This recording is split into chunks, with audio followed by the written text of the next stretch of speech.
প্রিয় শিক্ষার্থীবৃন্দ, জাতীয় বিশ্ববিদ্যালয় কর্তৃক অনলাইন ক্লাসের মাস্টার্স প্রিলিমিনারির রাষ্ট্রবিজ্ঞান বিভাগের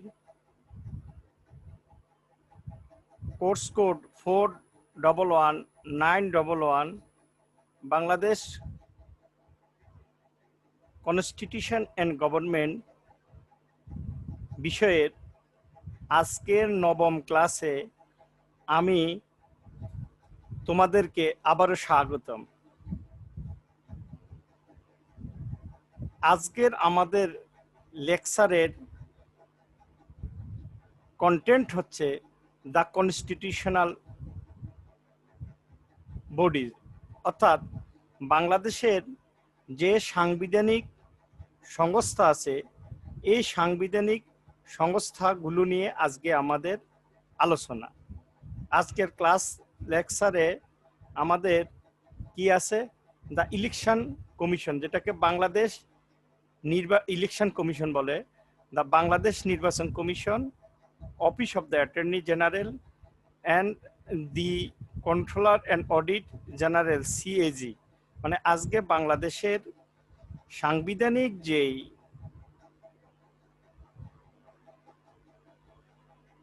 প্রতিষ্ঠানগুলো আছে এই প্রতিষ্ঠানগুলোর মধ্যে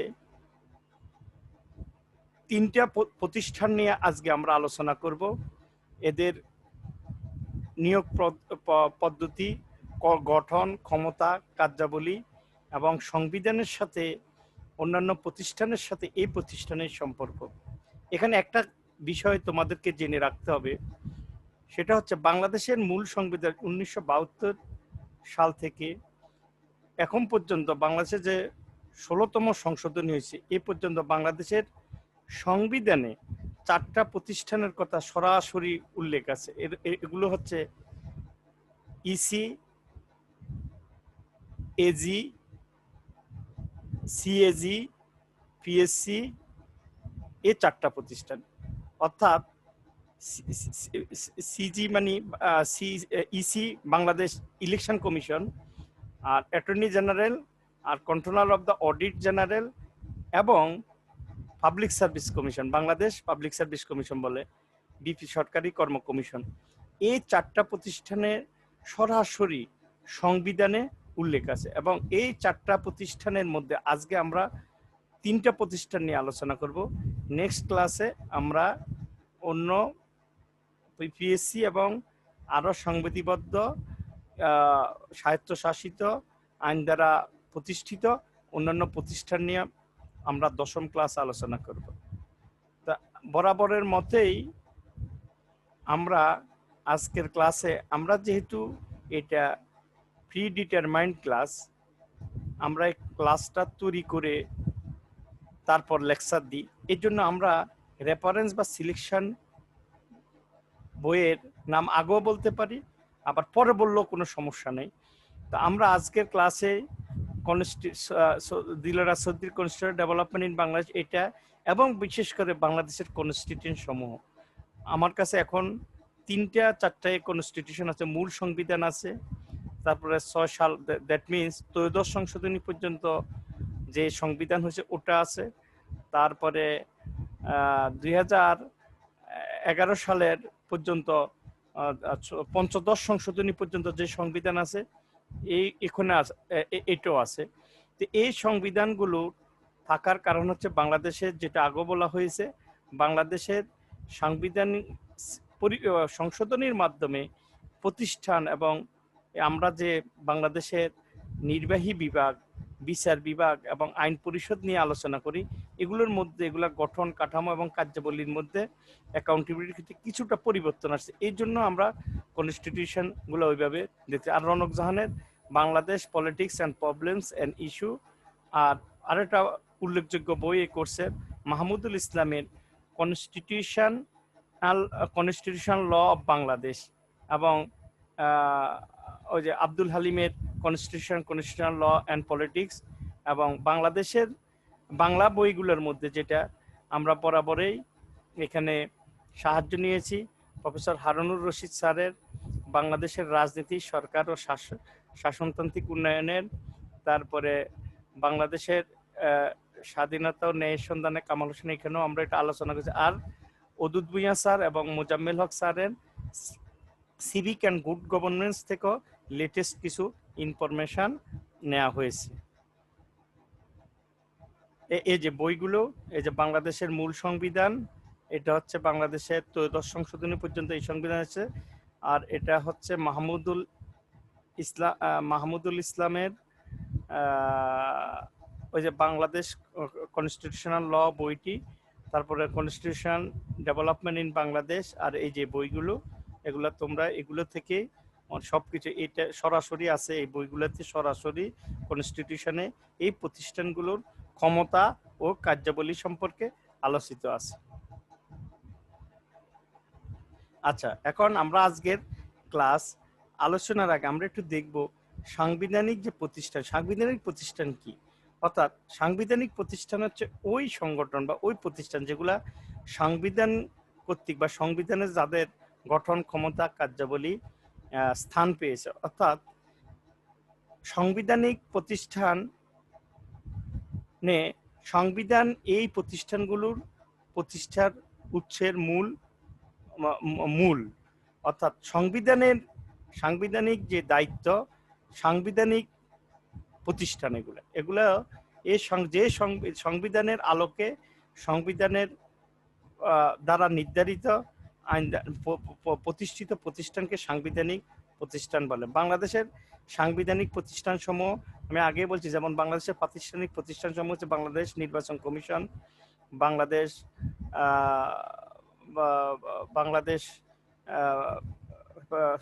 পাবলিক সার্ভিস কমিশন, তারপরে অ্যাটর্নি জেনারেলের কার্যালয়, অ্যাটর্নি জেনারেল অফিস, বা তারপরে মহা হিসাব নিরীক্ষকের কার্যালয়। তারপর আরো কিছু প্রতিষ্ঠান আছে যেগুলো সরাসরি সংবিধানে নাই কিন্তু সংবিধিবদ্ধ আইন দ্বারা এবং স্বায়ত্তশাসিত, যেমন দুর্নীতি দমন কমিশন, মানবাধিকার কমিশন, তথ্য কমিশন, তারপরে ওই যে বিশ্ববিদ্যালয় মঞ্জুরি কমিশন, এই প্রতিষ্ঠানগুলো। এখন সাংবিধানিক প্রতিষ্ঠানের গুরুত্ব কি? সাংবিধানিক প্রতিষ্ঠানের গুরুত্ব হচ্ছে, সাংবিধানিক প্রতিষ্ঠান থাকলে এটা জনগণের অধিকার রক্ষার্থে কাজ করে। অর্থাৎ জনগণ যে অধিকার, এটা সাংবিধানিক প্রতিষ্ঠান যেমন নিরপেক্ষভাবে এরা কাজ করে, এরা এক্সিকিউটিভের কাছে জবাবদিহি করতে হয় না। এদের নিয়োগ প্রক্রিয়ার মধ্যে একটা সার্চ কমিটি বা রাষ্ট্রের প্রধান নির্বাহী বা রাষ্ট্রপ্রধান কর্তৃক নিযুক্ত, এবং এদের কর্মের জন্য রাষ্ট্রপ্রধানের নিকটেই দায়বদ্ধ থাকে। তাহলে সাংবিধানিক প্রতিষ্ঠান থাকলে জনগণের মৌলিক অধিকার নিশ্চিতকরণের বা মৌলিক অধিকার প্রয়োগ বা পাওয়ার জন্য সাংবিধানিক প্রতিষ্ঠান, যেমন নির্বাচন, এটা নাগরিকের একটা মৌলিক অধিকার, রাজনৈতিক অধিকার। তো এটার সাথে সংশ্লিষ্ট বাংলাদেশ নির্বাচন কমিশন। তো নির্বাচন কমিশন যদি স্বাধীনভাবে কাজ করে, তার সাংবিধানিক দায়িত্ব পালন, তাহলে নাগরিকের নির্বাচন অধিকার নিশ্চিত হবে। আবার নাগরিক চাকরি পাওয়া, তার মেধাযোগ্য, এটা হচ্ছে বাংলাদেশের আরেকটা বড় অধিকার, ব্যক্তি সংবিধানে উল্লেখ আছে। এটা যদি এইটা কিসের মধ্যে আছে? PSC, Bangladesh public service commission, BPSC. তো পাবলিক সার্ভিস কমিশন যদি নিরপেক্ষ নিয়োগ দেয়, তাহলে এটা নাগরিক, তার রাষ্ট্র যেমন একদিকে ভালো কর্মকর্তা, প্রজাতন্ত্রের কর্মচারী পাবে, অন্যদিকে নাগরিকও, দেশের জনগণ তাদের মেধা যোগ্যতা অনুযায়ী সে তার কাঙ্ক্ষিত জায়গায় পৌঁছাবে। এই জন্য সাংবিধানিক প্রতিষ্ঠা, অর্থাৎ জনগণের মৌলিক অধিকার নিশ্চিত করার জন্য। তারপরে এক্সিকিউটিভকে থেকে নাগরিকের বিভিন্ন প্রকার অধিকারকে নিশ্চিত করার জন্য, এক্সিকিউটিভ থেকে প্রভাব থেকে মুক্ত করার জন্য সাংবিধানিক প্রতিষ্ঠানের গুরুত্ব অত্যাধিক। এখন সাংবিধানিক প্রতিষ্ঠানকে আমরা কিভাবে চিনব? সাংবিধানিক প্রতিষ্ঠানের বৈশিষ্ট্য কি? এই সাংবিধানিক প্রতিষ্ঠানের 1 নম্বর বৈশিষ্ট্য হচ্ছে, এই প্রতিষ্ঠানগুলো সংবিধানে সরাসরি উল্লেখ থাকে এবং এদের গঠন কাঠামো সংবিধানে উল্লেখ থাকে। 2, এই প্রতিষ্ঠানগুলোর নিয়োগপত্র চেয়ারম্যান বা সভাপতি বা কমিশনার বা সদস্যরা, প্রধান কমিশনার যারা আছেন, তারা শপথ বাক্য হন, এনারা শপথ পাঠ এবং রাষ্ট্রপ্রধান, অধিকাংশ ক্ষেত্রে রাষ্ট্রপ্রধান কর্তৃক নিযুক্ত হন। তারপরে হচ্ছে এনাদের চাকরির একটা মেয়াদকাল থাকেন, এনাদের একটা নির্দিষ্ট মেয়াদকাল থাকেন 4 বছর, 3 বছর, 5 বছর, যেই প্রতিষ্ঠানে যেমন। এবং এনাদেরকে স্বাভাবিকভাবে স্বাভাবিক মাধ্যমে চেক করা যায় না, এটা বিচারপতিদের যেভাবে করে। আমরা এটা প্রতিষ্ঠানগুলো যখন আলোচনা করব তখন এটা বিস্তারিত আলোচনা করব। প্রতিষ্ঠান মানে বিচারপতি বা একটা নির্দিষ্ট নিয়মের মাধ্যমে রাষ্ট্রপ্রধান কর্তৃক ওনাদেরকে অপসারণ করতে হবে বা চাকরিচ্যুত করতে হবে। These are the main features of the constitutional bodies, characteristics of the constitutional bodies. এখন এগুলোর মূলত রাষ্ট্রের এই সাংবিধানিক এইটার মূল কারণ হচ্ছে জনগণের অধিকারকে নিশ্চিত করা, জনগণের যা রাষ্ট্র সৃষ্টি যে কারণে অধিকারকে সৃষ্টি করা এবং নিশ্চিত করা। হ্যাঁ, এই কারণেই সাংবিধানিক প্রতিষ্ঠানের গুরুত্ব আছে এবং সাংবিধানিক প্রতিষ্ঠান থাকা দরকার। আচ্ছা, এখন হচ্ছে প্রথম যেই আমরা প্রতিষ্ঠান নিয়ে আলোচনা করছি, আমাদের কন্টেন্ট অনুযায়ী বাংলাদেশ নির্বাচন কমিশনের গঠন, ক্ষমতা ও কার্যাবলী। বাংলাদেশ নির্বাচন কমিশন একটি স্বাধীন সার্বভৌম প্রতিষ্ঠান, সংবিধিবদ্ধ প্রতিষ্ঠান। বাংলাদেশের সংবিধানের 118 নম্বর অনুচ্ছেদে নির্বাচন কমিশনের গঠন, ক্ষমতা ও কার্যাবলী কথা বলা হয়েছে। অর্থাৎ সংবিধানের 7ম ভাগের 118 থেকে 126 অনুচ্ছেদ পর্যন্ত নির্বাচন কমিশন নিয়ে আলোচনা হয়েছে। সংবিধানের 7ম ভাগ এটা। এখন সংবিধানের 11 নম্বর অনুচ্ছেদে বলা হয়েছে প্রশাসনের সকল পর্যায়ে নির্বাচিত প্রতিনিধির মাধ্যমে জনগণের কার্যকর অংশগ্রহণ নিশ্চিত হবে। আচ্ছা, তাহলে এই যে প্রশাসনের সকল পর্যায়ে নির্বাচিত প্রতিনিধির মাধ্যমে জনগণের কার্যকর অংশগ্রহণ নিশ্চিত হবে, তাহলে এই জনগণের নির্বাচিত প্রতিনিধি ঠিক করার জন্য, তাদের নির্বাচিত করার জন্য, তাদেরকে আইন কাঠামোর মাধ্যমে রাখার জন্য, সুষ্ঠুভাবে করার জন্য নির্বাচন কমিশনের গুরুত্ব অত্যাধিক। নির্বাচন ব্যবস্থা সুষ্ঠু, অবাধ ও নিরপেক্ষভাবে পরিচালনার জন্য নির্বাচন কমিশন গঠন করা হয়েছে। এই কমিশন রাষ্ট্রপতি পদের নির্বাচন, সংসদ নির্বাচন, স্থানীয় সরকার পর্যায়ে নির্বাচন পরিচালনা করে।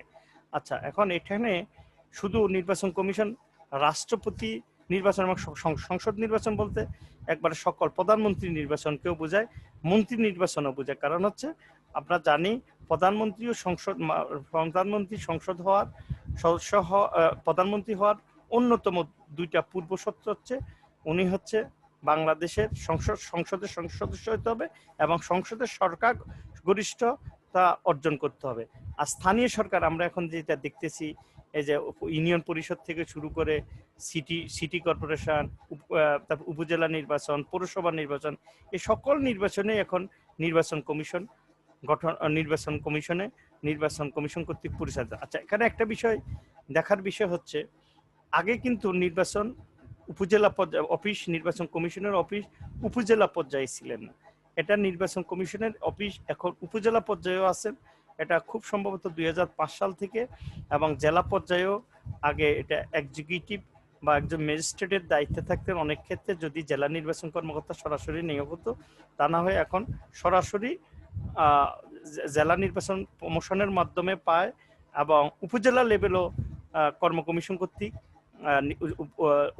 উপজেলা নির্বাচন অফিসার নিয়োগ। এখন তাহলে নির্বাচন কমিশনের এখন মাঠ পর্যায়েও ব্যবস্থা আছে নির্বাচন পরিচালনার জন্য। নির্বাচন কমিশনের গঠন, নির্বাচন কমিশনার এবং অনধিক 4 জন প্রধান নির্বাচন কমিশনার এবং অনধিক 4 জন নির্বাচন কমিশন নিয়ে বাংলাদেশ নির্বাচন কমিশন গঠিত হয় বা গঠিত করে, যেটা লেখা আছে। মানে তাহলে নির্বাচন কমিশনের সদস্য কয়জন? প্রধান নির্বাচন কমিশনার এবং অনধিক 4 জন, এর কম হতে পারে। নির্বাচন কমিশনার এর সংখ্যা রাষ্ট্রপতি কর্তৃক নির্ধারণ করবেন, 4 জন না 3 জন হবে। তাহলে আর নির্বাচন কমিশনার বিন্দু রাষ্ট্রপতি কর্তৃক নিয়োগপ্রাপ্ত হবেন। সংসদের বিধান সাপেক্ষে রাষ্ট্রপতি কর্তৃক তাদের কর্মের শর্তাবলী নির্ধারণ করেন। প্রধান নির্বাচন কমিশনার সভাপতি হিসেবে কমিশনারের কার্য নির্বাহ করেন। তাহলে নির্বাচন কমিশন গঠন কি কি হলো আমাদের? নির্বাচন কমিশন প্রধান নির্বাচন কমিশনার সহ সর্বোচ্চ 5 জন কমিশনার বা রাষ্ট্রপতি নির্ধারণ করবেন নির্বাচন কমিশনের সদস্য কত হবে। আর রাষ্ট্রপতি নির্বাচন কমিশনারদেরকে নিয়োগ দেন। এখন আবার দেখলাম লাস্ট যে এটা সার্চ কমিটির মাধ্যমে নির্বাচিত হয় এবং সংসদের বিধান সাপেক্ষে রাষ্ট্রপতি তাদের কর্মের কার্যাবলীও নির্ধারণ করেন আইনের সাপেক্ষে, সংসদের বিধান সাপেক্ষে। আর প্রধান নির্বাচন কমিশনার সংসদ নির্বাচন কমিশনের সভাপতি বা প্রধান হিসেবে কাজ করেন। নির্বাচন কমিশনারদের মেয়াদ, নির্বাচন কমিশনের মেয়াদকাল 5 বছর। তবে নির্বাচন কমিশনাররা রাষ্ট্রপতির কাছে স্বাক্ষর যুক্ত পদত্যাগ পেশ করে স্বেচ্ছায় পদত্যাগ করতে পারেন কিংবা কোনো অসদাচরণ ও অসামর্থ্যের কারণে দায়িত্ব থেকে অব্যাহতিও পেতে পারেন। সুপ্রিম কোর্টের বিচারকগণ যে কারণ ও পদ্ধতিতে অপসারিত হন সেই কারণ ও পদ্ধতিতে শুধুই সেই কারণ এবং পদ্ধতিতেই শুধু নির্বাচন কমিশনার অপসারিত হবে। যেটা আমরা জানছি ইতিমধ্যে নির্বাচন কমিশন একটা সাংবিধানিক প্রতিষ্ঠান, এজন্য এই প্রতিষ্ঠানের এই নির্বাচন কমিশনের কমিশনারদেরকে যেন তেনভাবে পদচ্যুত করা যায় না। ওনাদেরকে সুপ্রিম কোর্টের বিচারপতিগণের যে মর্যাদা, মূলত ওনাদেরকেও ওই মর্যাদা দেওয়া হয়েছে এবং সুপ্রিম কোর্টের বিচারপতিদের অপসারণের যে পদ্ধতি সুপ্রিম জুডিশিয়াল কাউন্সিল বা কোনো কাউন্সিলের মাধ্যমে তাদেরকে তদন্তের মাধ্যমে তাদেরকে তদন্তের সুপারিশের প্রেক্ষিতে রাষ্ট্রপতি তাদেরকে পদত্যাগ করাতে পারেন কিংবা তাদের কোনো শারীরিক অসুস্থতা বা ব্যক্তিগত কারণে রাষ্ট্রপতির কাছে স্বেচ্ছায় পদত্যাগও করতে পারেন। এখন নির্বাচন কমিশনের দায়িত্ব ও কার্যাবলী। নির্বাচন কমিশনের দায়িত্ব কার্যাবলীর মধ্যে আছে বাংলাদেশের রাষ্ট্রপতি পদের নির্বাচন অনুষ্ঠান পরিচালনা করা। তাহলে আমরা কি দেখলাম? বাংলাদেশের রাষ্ট্রপতি পদের নির্বাচন পরিচালনা বা করার দায়িত্ব নির্বাচন কমিশন, যদিও এটার ভোটাররা হচ্ছেন শুধু কেবলমাত্র সংসদ সদস্যরা। আমরা আগে জানেছি আমাদের প্রধান নির্বাহী আমাদের 3য় ক্লাসে যেটা আমরা আলোচনা করছি, রাষ্ট্রপতি যে নির্বাচিত হন সংসদ সদস্যের মাধ্যমে এই নির্বাচন পরিচালিত হয় পরিচালনা করেন এই নির্বাচন করেন বিইসি বাংলাদেশ নির্বাচন কমিশন। তারপর জাতীয় সংসদের নির্বাচন অনুষ্ঠান সম্পন্ন করা, সরকার গঠনের জন্য যে জাতীয় নির্বাচন হয় এই সংসদ নির্বাচন অনুষ্ঠান সম্পন্ন করে বাংলাদেশের নির্বাচন কমিশন। সংসদের সকল নির্বাচনের জন্য সংসদের সকল ভোটার তালিকা প্রণয়ন, তত্ত্বাবধান ও নির্দেশনা প্রদান করা। নির্বাচন করতে হলে ভোটার তালিকা, কারণ সবাই তো ভোটার না, শিশু 18 বছরের নিচে বাংলাদেশে ভোটার হতে পারেন না। তাহলে এই যে ভোটার তালিকা এখন এনআইডি, ন্যাশনাল আইডি এবং এটা সংশোধন, এটাও নির্বাচন কমিশনের এই দায়িত্ব পালন করে থাকে। সংসদ নির্বাচনের জন্য এলাকা সীমানা নির্ধারণ করা, এটা একটা। তারপরে সংসদ নির্বাচনের জন্য এলাকা নির্ধারণ করে। সঠিক নিরপেক্ষ নির্বাচনের জন্য রিটার্নিং অফিসার নিয়োগ করে। রিটার্নিং অফিসার নির্বাচন, সংসদ নির্বাচন অথবা অন্যান্য যে উপজেলা, পৌরসভা, ইউনিয়ন পরিষদের নির্বাচন, যে এইখানের যে রিটার্নিং কর্মকর্তা, এখন অনেক ক্ষেত্রে দেখা যায় সংসদ নির্বাচনে প্রশাসনের ডিসি মহল, জেলা প্রশাসককে রিটার্নিং অফিসার বানানো হয়। বাকি নির্বাচনগুলোতে এখন নির্বাচন কমিশনের যে নিজস্ব কর্মকর্তা, জেলা নির্বাচন কর্মকর্তাকে উপজেলা অথবা পৌরসভার নির্বাচনের দায়িত্ব দেওয়া হয় এবং ইউনিয়নেরও উপনির্বাচনেরও, এবং ইউনিয়নের যে নির্বাচনগুলোর দায়িত্ব উপজেলা নির্বাচন অনেক ক্ষেত্রে জেলা নির্বাচন কর্মকর্তা ও রিটার্নিং অফিসারের দায়িত্ব পালন করে। রাষ্ট্রপতি ও সংসদ সদস্য নির্বাচনের জন্য গৃহীত মনোনয়নপত্র গ্রহণ, বাছাই করা ও বাছাইকৃত মনোনয়নপত্রের সংক্রান্ত জটিলতা নিরসন করে। নির্বাচনের চূড়ান্ত ফলাফল ঘোষণা, ফলাফল একত্রীকরণ, সরাসরি গেজেট তা প্রকাশ করা। তারপর হচ্ছে নির্বাচনে অভিযোগ মোকদ্দমা মীমাংসার লক্ষ্যে নির্বাচনের ট্রাইব্যুনাল গঠন এবং এই সংক্রান্ত যাবতীয় কার্যাদি সম্পূর্ণ করা। নির্বাচন কমিশন সচিবালয়ের সার্বিক নিয়ন্ত্রণ, রাজনৈতিক দল নিবন্ধন তা গেজেট প্রকাশ, নতুন এই কাজগুলো অনেকগুলো উল্লেখযোগ্য রাজনৈতিক দল নিবন্ধন, উল্লেখিত কার্যাদি ব্যতিরেকে সংবিধান অনুযায়ী এবং আইনের দ্বারা অর্পিত দায়িত্ব ও কর্তব্য পালন করা। এখন যে বিষয়টি আলোচনার, নির্বাচন কমিশন অনেকগুলো গুরুত্বপূর্ণ, বিশেষ করে 2008 সালের পর থেকে বা 2005 সালের পর থেকে এই যে জাতীয় নিবন্ধন করা, তারপরে রাজনৈতিক দলের নিবন্ধন, জাতীয় পরিচয়পত্র গঠন, এই ভাইটাল কাজগুলো নির্বাচন কমিশন করে। শুধু নির্বাচন নয়, নির্বাচনের ট্রাইব্যুনাল, গেজেট প্রকাশ বা তাদেরকে উপনির্বাচন, যে কাজগুলো আছে, তাহলে আমরা বুঝলাম নির্বাচন কমিশনের দায়িত্ব কর্তব্য বলি একটা দেশের সুষ্ঠু সরকার এবং গণতান্ত্রিক সরকার নির্বাচিত করা বা নির্বাচনের জন্য নির্বাচন কমিশনের দায়িত্ব কর্তব্য অত্যাধিক, এবং এগুলা সাংবিধানিক দায়িত্ব, এবং এগুলা নির্বাচন কমিশন যে সাংবিধানিক দায়িত্ব বা আইন দ্বারা নির্বাচন কমিশনের নিজস্ব বিধি উপবিধি দ্বারা পরিচালিত হয়, গেজেট হয়, এগুলার দ্বারা নির্বাচন কমিশন পরিচালিত হয়। এখন নির্বাচন কমিশনকে নির্বাহী কর্তৃপক্ষের সহায়তা প্রদান। সংবিধানের 126 নম্বর অনুচ্ছেদে অনুযায়ী নির্বাচন কমিশনের দায়িত্ব পালনের সহায়তা করা সকল নির্বাহী কর্তৃপক্ষের কর্তব্য। অর্থাৎ এটা নির্বাচনকালীন সময়ে নির্বাচন কমিশনের নিকট সরকারের অনেক প্রতিষ্ঠান ন্যস্ত থাকে এবং তাদেরকে নির্বাহী বিভাগকে সংবিধান কর্তৃক নির্বাচন কমিশনকে দায়িত্ব পালনে সহায়তা করার জন্য 126 নম্বর অনুচ্ছেদে বলে। 1984 সালের 27শে সেপ্টেম্বর নির্বাচন কমিশনকে রাষ্ট্রপতির কার্যালয়ে এবং 1991 সালের 10 অক্টোবর প্রধানমন্ত্রীর কার্যালয়ে অধীন করা হয়। অর্থাৎ নির্বাচন কমিশন এর আগে রাষ্ট্রপতির কার্যালয় এবং প্রধানমন্ত্রীর কার্যালয়ের অধীন ছিল। বর্তমানে যে অবস্থা, 9 মার্চ 2008 অধ্যাদেশ জারি করে নির্বাচন কমিশনকে প্রধানমন্ত্রীর কার্যালয় থেকে পৃথক করা হয়। বর্তমান নির্বাচন কমিশন সচিবালয় প্রধান হচ্ছে প্রধান নির্বাচন কমিশনার এবং প্রশাসনিক প্রধান নির্বাচন কমিশন সচিব।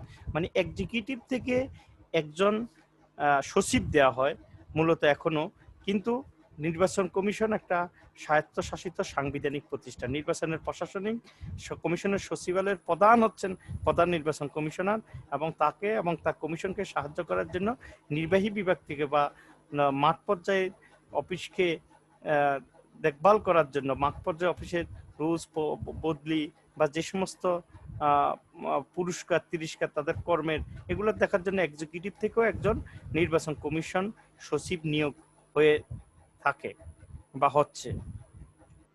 অ্যাটর্নি জেনারেল আমাদের নেক্সট আজকের আমাদের আজকের 3টা সাংবিধানিক প্রতিষ্ঠান নিয়ে আলোচনা। এর দ্বিতীয়টি হচ্ছে অ্যাটর্নি জেনারেল।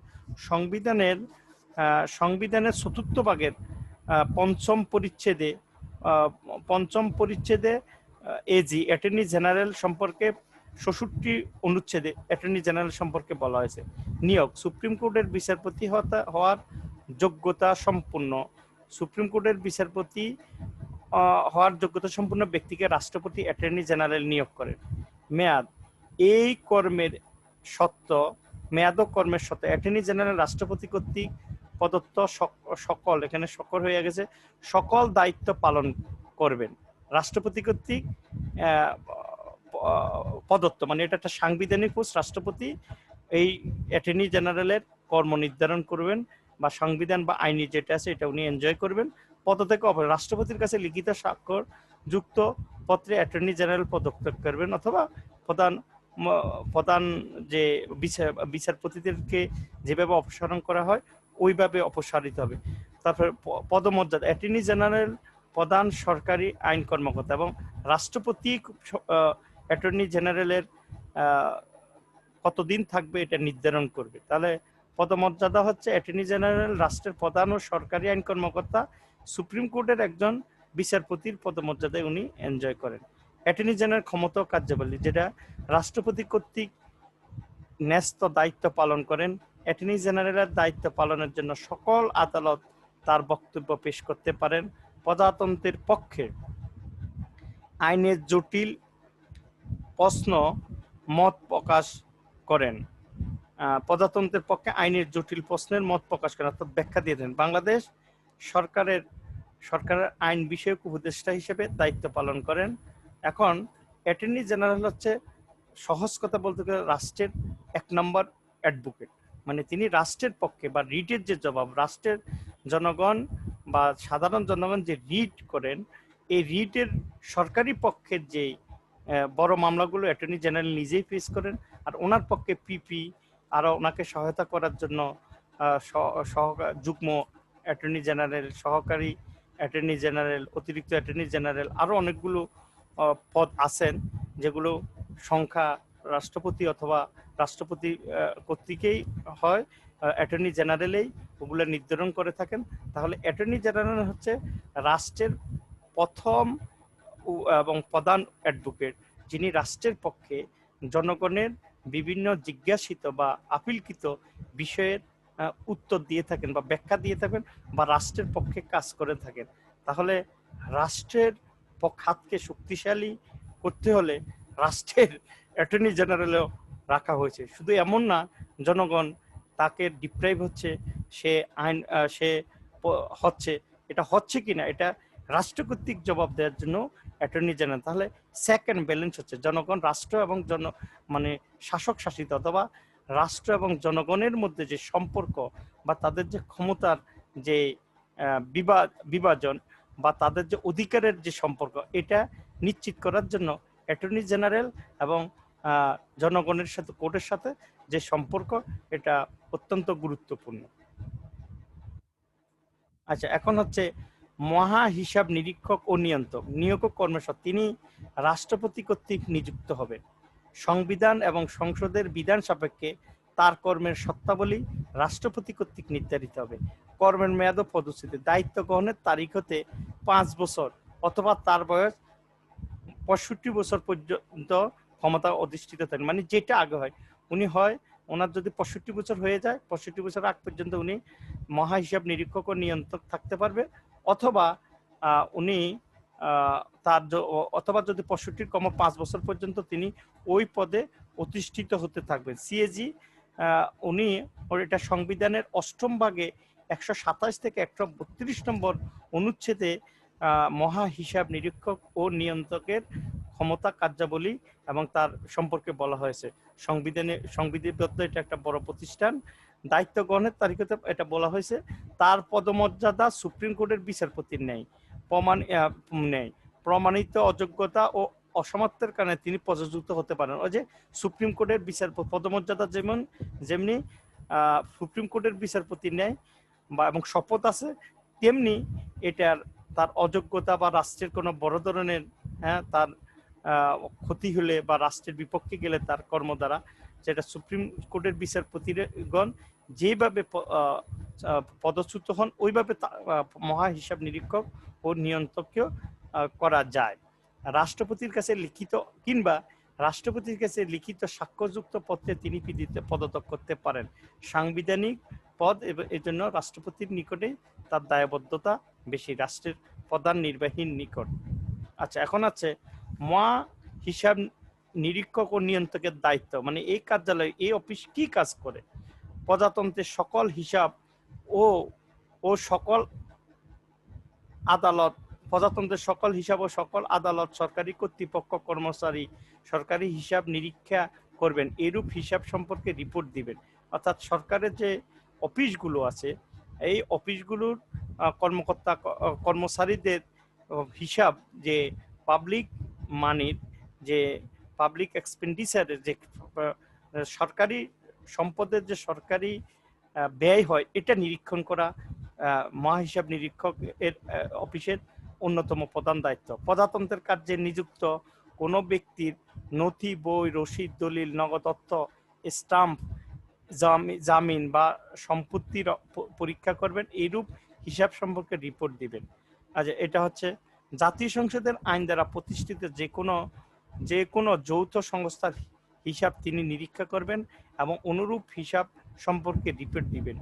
তারপরে উপরে উল্লেখিত কার্যাদি ছাড়া তার উপর যেসব দায়িত্ব কর্তব্য নির্ধারণ করবেন সেসব পালন করবেন। দায়িত্ব পালনের ক্ষেত্রে অন্য কোনো ব্যক্তি বা কর্তৃপক্ষের পরিচালনা বা নিয়ন্ত্রিত হবেন না। অর্থাৎ এটা একটা সাংবিধানিক প্রতিষ্ঠান, এটার দায়বদ্ধতা শুধু কেবলমাত্র রাষ্ট্রপতির কাছে বা দেশের সংবিধানের কাছে, বা তার জুডিশিয়াল, তার বা বড় ধরনের কিছু হলে জুডিশিয়াল কাউন্সিল বা তার জন্য যে জুডিশিয়াল রিভিউ যে তার জন্য যে নিরপেক্ষ তদন্ত কমিটি গঠন, ওখানে দ্বারা নিয়ন্ত্রিত হবে। রাষ্ট্রপতির অনুমোদক্রমে যে পদ্ধতিতে নির্ধারিত হয়, রাষ্ট্রপতি যে পদ্ধতিতে কর্ম নির্ধারিত হয়, সেই পদ্ধতিতে প্রজাতন্ত্রের হিসাব রাখবেন। প্রজাতন্ত্রের হিসাব সম্পর্কিত মহা হিসাব নিয়ন্ত্রকের রিপোর্ট নামে অভিহিত হবে। এরপর তা রাষ্ট্রপতির নিকট উপস্থাপন করেন এবং রাষ্ট্রপতি ওই রিপোর্ট সংসদে উপস্থাপন করার ব্যবস্থা করবেন। এটা হচ্ছে মহা হিসাব হিসাব নিরীক্ষক ও নিয়ন্ত্রকের দায়িত্ব। তাহলে আমরা দেখতে পাচ্ছি বাংলাদেশের যে সাংবিধানিক পদগুলো, যেমন আমরা বলছি আজকে আমরা এই তিনটা, এখান থেকে সংবিধান থেকে এই তিনটা পদের আজকের যে আলোচনা, এই তিন পদে সরাসরি বাংলাদেশের মূল সংবিধান 1972 সালের 16 ডিসেম্বর থেকে যেটা কার্যকর, এখন পর্যন্ত এই তিনটা প্রতিষ্ঠান এই আলোচনা হয়েছে। এই তিনটা আরো আছে পিএসসি, সেটা আমরা পরবর্তী ক্লাসে আলোচনা করব। তাহলে এই প্রতিষ্ঠানগুলোর কে আমরা কিভাবে এগুলোর ক্ষমতা, কার্যাবলী অথবা এগুলোর সম্পর্কে, এগুলো সাংবিধানিক প্রতিষ্ঠান, এগুলো সংবিধানে সরাসরি উল্লেখিত আছে এবং সংবিধান থেকে আমরা এই প্রতিষ্ঠানগুলো সম্পর্কে জানব এবং সংবিধানেই এই প্রতিষ্ঠান সমূহের ক্ষমতার উৎস। এখন এই প্রতিষ্ঠান সমূহ মূলত রাষ্ট্রকে, রাষ্ট্রের নির্বাহী বিভাগ থেকে পৃথক না করলে, যে লর্ড অ্যাক্টনের অ্যাবসুলেট পাওয়ার করাপটস অ্যাবসুলেটলি, মানে অনিয়ন্ত্রিত ক্ষমতা মানুষকে, পুলিশ ক্ষমতা ভালো কিন্তু অনিয়ন্ত্রিত ক্ষমতা মানে অ্যাবসুলেট পাওয়ার করাপটস অ্যাবসুলেটলি, বেশি ক্ষমতা মানুষকে বেশিভাবে করাপশনের দিকে নিয়ে যায়। এর জন্য এই যেমন নিয়োগ, তারপর নির্বাচন পরিচালনা অথবা অডিট, স্ক্রুটিনি, রাষ্ট্রীয় ব্যয়ের এই যে হিসাবগুলো, এই হিসাবগুলো পরিচালনার জন্য বা এই কাজগুলো করার জন্য সাংবিধানিক প্রতিষ্ঠান যে কোনো রাষ্ট্রে আছে এবং থাকা উচিত। না হলে এটা গণতান্ত্রিক ব্যবস্থা, গণতান্ত্রিক শাসন ব্যবস্থার অন্যতম মূল চাবিকাঠি হচ্ছে কি জনগণের কাছে, অর্থাৎ জনগণের সকল ক্ষমতার উৎস বাংলাদেশের জনগণ। আর এই ক্ষমতা কারা পরিচালনা করে? রিপ্রেজেন্টেটিভ গভর্নমেন্ট, অর্থাৎ রিপ্রেজেন্টেটিভ, অর্থাৎ সংসদীয় গণতন্ত্রের সংসদ সদস্যরা, সংসদের। তাহলে এই সংসদে আবার এই সংসদ সদস্যরা আবার সংসদের দ্বারাই আবার নির্বাহী বিভাগ পরিচালিত হয়, অর্থাৎ দেশের প্রধানমন্ত্রী, ক্যাবিনেট, যে কাউন্সিল। তাহলে এই কাউন্সিল এবং ক্যাবিনেট আবার সংসদের নিকট তাদের দায়বদ্ধতা থাকে, অ্যাকাউন্টেবিলিটি থাকে। তাহলে এই সংসদ সদস্যরা যে সরকারের যে, তাহলে তারা শুধু সংসদ সদস্যরা একদিকে যেমন তারা জনপ্রতিনিধি, অন্যদিকে তারা আবার সংসদের কাছে অ্যাকাউন্টেবল, জবাবদিহিতা করতে। এই জবাবদিহিতা করতে গিয়ে যদি এই কোনো কাউন্সিল, কোনো ক্যাবিনেট বা সরকার বা কোনো কাউন্সিল বা কোনো নির্দিষ্ট মিনিস্ট্রি জনগণের অধিকার এবং জনগণের স্বাভাবিক জীবন যাপনে, জনগণের কোনো মৌলিক মানবিক অধিকারে যেন বেশি হস্তক্ষেপ না, এই জন্য রাষ্ট্রে, প্রতিটি রাষ্ট্রেই কিছু না কিছু সাংবিধানিক প্রতিষ্ঠান, বডিজ, কনস্টিটিউশনাল বডিজ রেখেছে এবং এই প্রতিষ্ঠান আমাদের কনস্টিটিউশনেও আছে, আমাদের সরকার ব্যবস্থাও আছে। এই প্রতিষ্ঠানগুলো যখন নিরপেক্ষভাবে, নির্দলীয়ভাবে, সুষ্ঠুভাবে তাদের কাছে রাষ্ট্র যেভাবে তাদেরকে যে দায়িত্ব দিয়েছেন, ওই দায়িত্ব যদি তারা, সংবিধান তাদেরকে যে দায়িত্ব দিয়েছেন ওই দায়িত্ব যত, তাহলে জনগণের মৌলিক মানবাধিকার এবং জনগণের দায়িত্ব কর্তব্য আরো সুষ্ঠু, সুন্দর হবে এবং রাষ্ট্র দিন ডেমোক্রেটাইজেশনের দিকে ধীরে ধীরে আগায় যাবে, গণতন্ত্রের দিকে। অর্থাৎ গণতন্ত্রের মানে হচ্ছে জনগণেরকে বেশি সুবিধা দেওয়া, মানে জনগণকে উন্মুক্ত করে দেওয়া। সে তার যোগ্যতা অনুযায়ী, কর্ম অনুযায়ী, তার অন্য কোনো পরিচয় নাই, সে তার সুবিধা বা তার প্রাপ্তিটা পাওয়া, যার প্রাপ্য তাকে দেওয়া, এটা হচ্ছে। তাহলে এই দেওয়ার ক্ষেত্রে এই প্রতিষ্ঠানগুলো, যেমন আজকে আমরা যে আলোচনা করছি, জনগণের রাজনৈতিক অধিকার নিশ্চিত করার জন্য রাষ্ট্রের সংবিধান দায়িত্ব দিয়েছে নির্বাচন কমিশনকে। তারপরে আবার অ্যাটর্নি জেনারেল, জনগণ যদি আবার রাষ্ট্রের বিপক্ষে যায় বা রাষ্ট্রের কাছে হিসাব চায় বা রাষ্ট্রের বিপক্ষে মামলা করে রাষ্ট্র কর্তৃত্ব প্রতিষ্ঠানে, তাহলে তার জবাব দেওয়ার জন্য আবার অ্যাটর্নি জেনারেল আছে।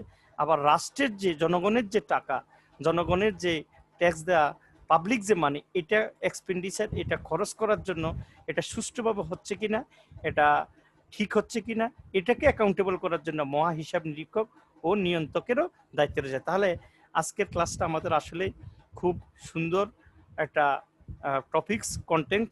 আমাদের সাংবিধানিক প্রতিষ্ঠান এগুলো যে কোনো জায়গায়, এবং যে একজন সাধারণ শুধু মাস্টার্সের স্টুডেন্ট না, একজন যে কোনো স্টুডেন্ট, যে কোনো লেভেলের মানুষ এই প্রতিষ্ঠান এবং এদের কর্ম নিরপেক্ষতা, এদের দায়িত্ব সম্পর্কে জানা উচিত, এবং জানলে তাহলে তার তার সে সহজ হবে। তাহলে আমি আজকের ক্লাসের জন্য আমার স্টুডেন্টদের জন্য যে কথাটি বলতে চাচ্ছি, আমাদের এই কোর্সে প্রতিদিনেই একই কথা বলতে হয়।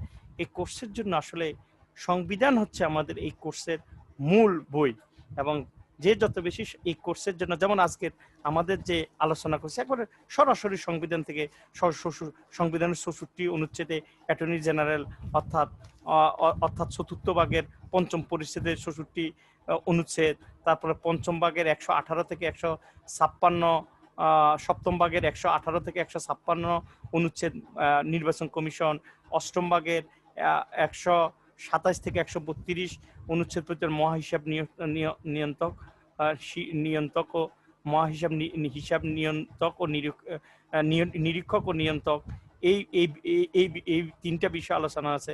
তাহলে মূলত অনেকগুলো অনুচ্ছেদ, এই অনুচ্ছেদগুলো আমরা মনে রাখবো, প্রয়োজনে এগুলো আমরা মুখস্থ করে নিব।